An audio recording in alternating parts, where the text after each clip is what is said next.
Hey everyone, welcome back to First-Hand Globetrotting.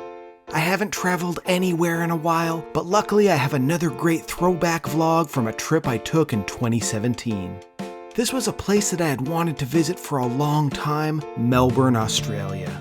As a bit of a teaser, I'm going to wander around and explore the city, cut through some of the amazing alleyways and arcades, see some of the breathtaking Australian coastline, go for a hike in a rainforest, go to the top of one of the tallest buildings in the southern hemisphere, see some kangaroos in the wild, go to an Aussie rules football match, watch some penguins swimming in from the ocean, and so much more. It's going to be an amazing trip. As soon as I landed, I headed out of the airport and hopped on a bus to get downtown to the central business district.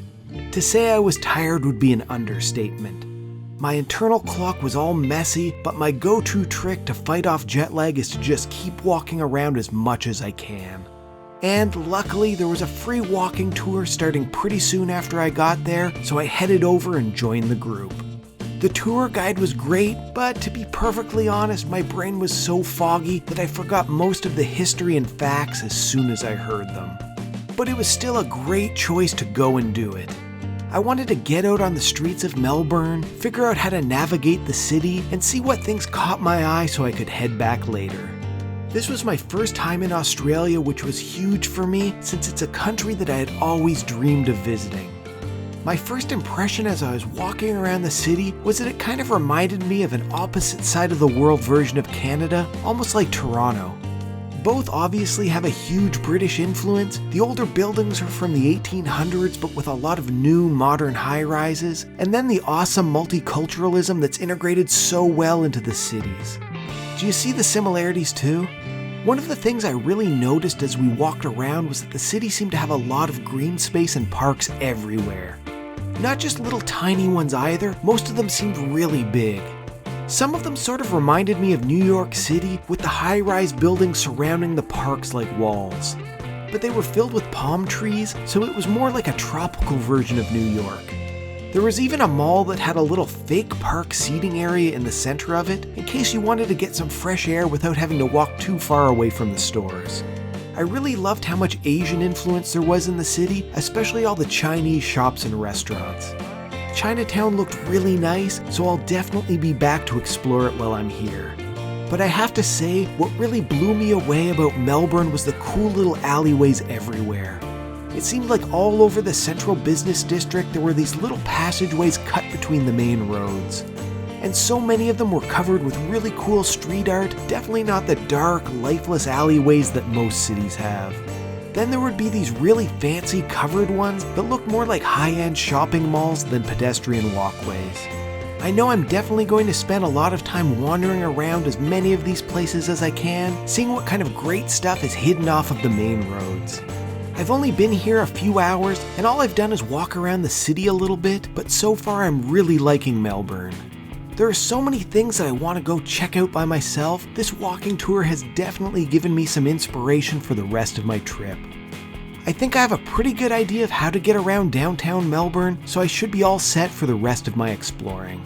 It's got me really excited for the next few days.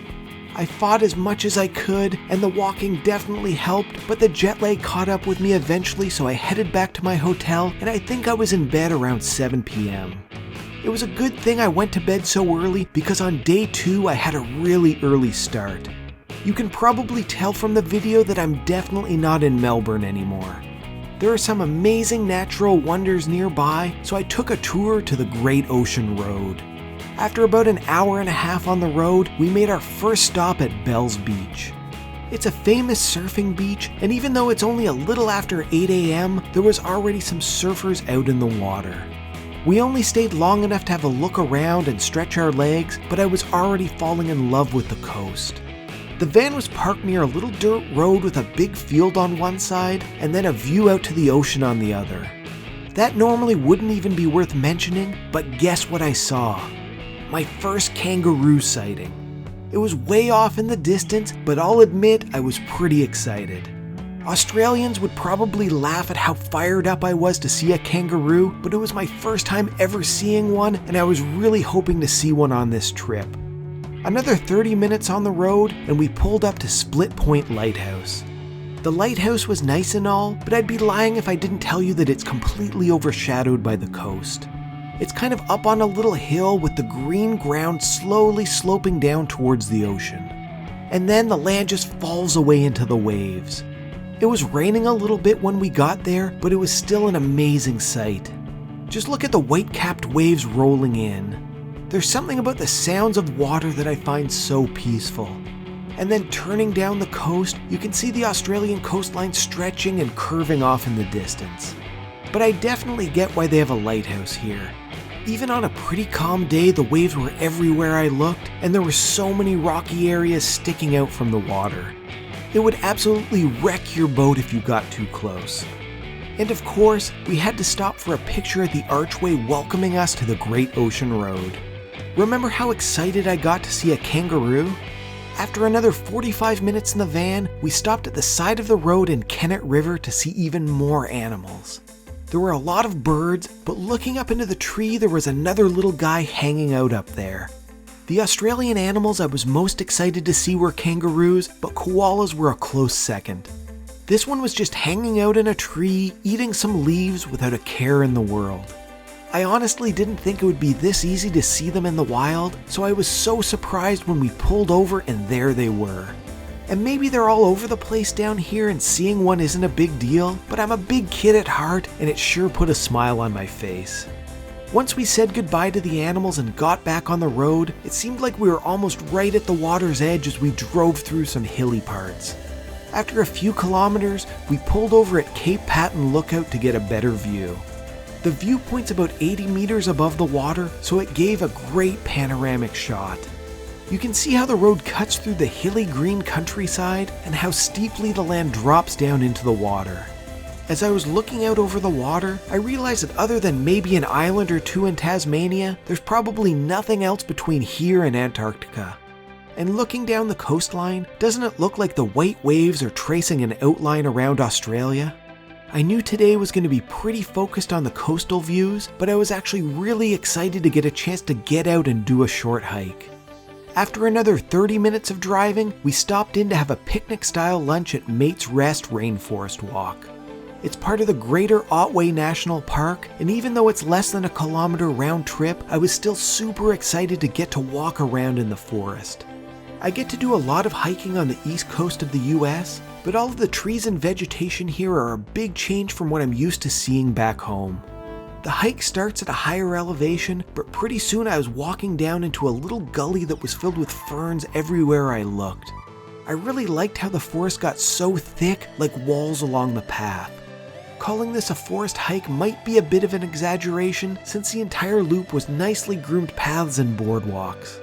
It was more like a casual walk in the woods, but still really beautiful. All of the ferns and other vegetation down below were really piquing my interest, but I couldn't help notice all of the big rainforest trees sprouting out of the ground and towering over everything else. The sign at the trailhead said these trees can live up to 300 years old, so it's really nice how the old growth adds another layer over everything down below. Just look at this trunk with a huge hole in it. I could probably fit inside and camp in there if I wanted to. It's been raining on and off most of the day, which wasn't great for the other stops, but it was nice since it made little streams that ran under the boardwalks and through the forest. This whole hike was exactly what I'd hoped for. I've never been in a rainforest before, so getting to spend a few minutes walking around one was really interesting. Australia is famous for having so much nature to explore and how different it is from other places in the world, so I'm so glad I got a little taste of that.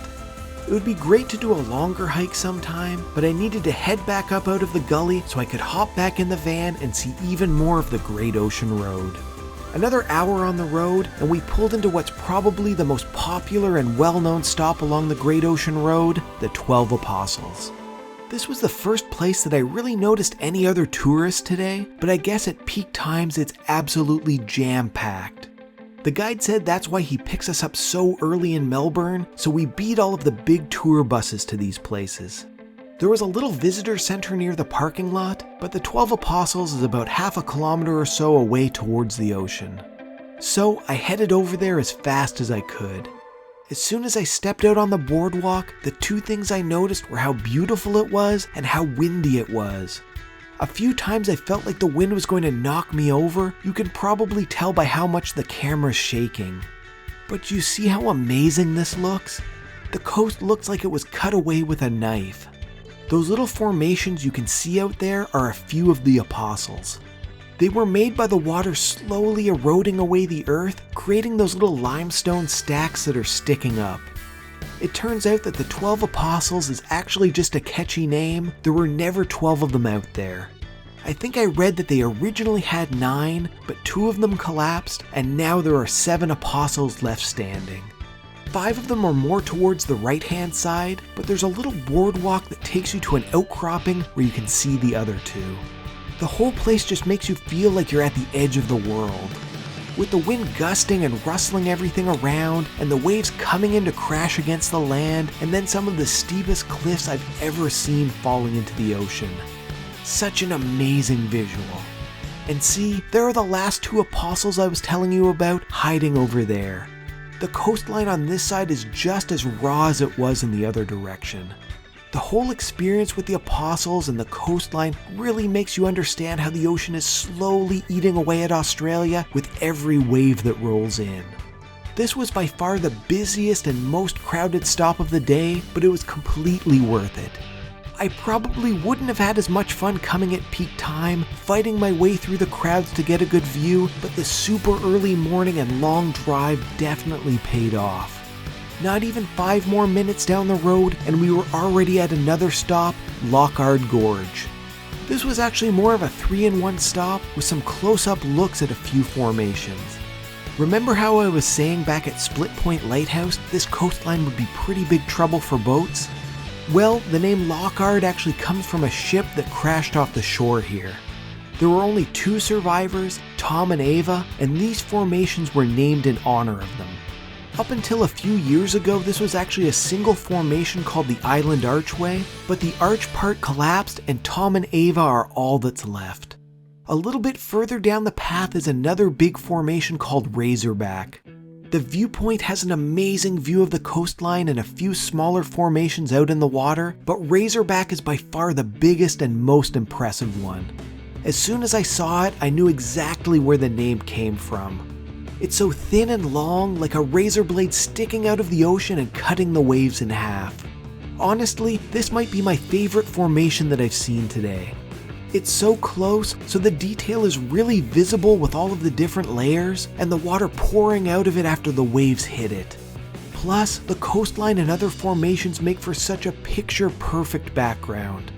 Now that I've seen the formations, I headed back to the gorge and it was incredibly windy over there. It was such a cool place though. Just a tiny little opening lets the ocean in, with the walls of earth all around. They had a little staircase leading from up top to a beach down below, so of course I headed down there to take a closer look at the gorge and get right up to the water's edge. It's so amazing down here, just look at it. It feels like I'm in a secret little hideaway with only a tiny opening out to the endless water. And then the huge sheer cliffs forming a wall around me on every other side. There were even some little caves at the base of the walls. Doesn't this feel like the type of place that some pirates would hide out and stash all of their treasure? The whole experience at Loch Ard Gorge was amazing. 12 Apostles might be the more famous place, but I loved how close I was able to get to everything here. I felt like the rock formations were almost right next to me, then down in the gorge I was right at the water's edge and could reach out and touch the rock walls. Another 15 minutes down the road and we were at another formation, London Arch. It used to be called London Bridge back when it had another part that connected the arch to the mainland. You could walk out onto the arch and have a look around, but the connecting part collapsed back in the 1990s, so they renamed it since the bridge part was broken. When the collapse happened, there were actually 2 people standing on the arch and they had to be rescued by a helicopter. Not exactly how they expected their trip to go, but at least they must have gotten a really good story out of it. All good things come to an end, and this was unfortunately my last stop along the Great Ocean Road. After a long 3-hour drive home, I was back in Melbourne. It was a long day with lots of time spent on the road, but what an amazing experience. The scenery along the Great Ocean Road was incredible, and I was just in awe of the things I was seeing at every stop along the way. I had always heard of how beautiful the state of Victoria and Australia as a whole is, but getting to see it firsthand totally exceeded my expectations. I haven't even been in Australia for 2 full days, and I'm already in love with it. Melbourne seems like such a great city that I can't wait to explore more of, and the Great Ocean Road was such a perfect opportunity to see Australia's natural wonder. This was only the first 2 days, but I have a lot more to show you about my trip to Melbourne. I'm going to explore even more of the city and its tiny little alleyways, try some of the great food Melbourne has at a local market, look at the city from the top of one of the tallest buildings in the southern hemisphere, get out of the city and see even more animals and nature, go to a stadium to see an Aussie rules football match, and so much more. Check out the link to the next part of my throwback vlog in the video description. If you have any questions, ask me in the comments. While you're at it, like the video, share it with your friends, and subscribe to my channel. On Instagram, I'm Firsthand Globetrotting. On Twitter, I'm Firsthand Globe. Follow me on there. And don't forget, it's an incredible world out there, so pick up your passport and do some firsthand globetrotting of your own.